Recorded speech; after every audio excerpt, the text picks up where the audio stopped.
सियाने कहते हैं कि अगर कुत्ता आपको पड़ जाए तो कोई बात नहीं, नो वरीज, क्योंकि कुत्ते का काम ही यही है, वो इंसान को देकर भौंकता है।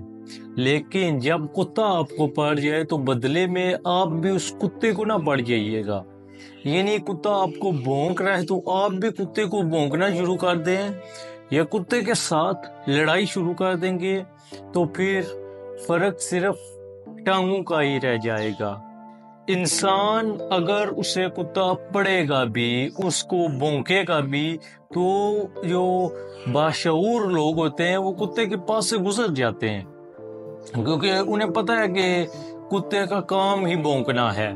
जैसा वो एक शायर कहते हैं कि कुत्ते भौंकण वास्ते होंदे इन्हें कावश भौंकदियां रहना है। ये कुत्ते हमारी जिंदगी में बहुत सारे होते हैं जो भौंकते ही रहते हैं।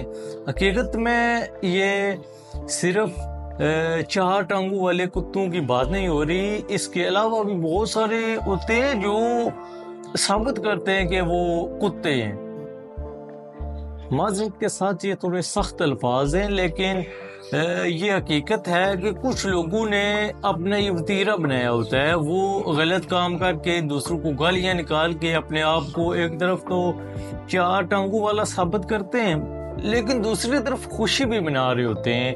हकीकत में उन्हें डूब के मरना चाहिए। उन्हें इस बात पे शर्मिंदा होना चाहिए कि उनका बिहेव कैसा है, उनकी तरबियत में दाग लग रहा है, लेकिन वो खुश होते हैं कि मैंने गालियां निकाली हैं, मैंने अगले की क्लास ली है। ये बीमार ज़हनियत की निशानी होती है।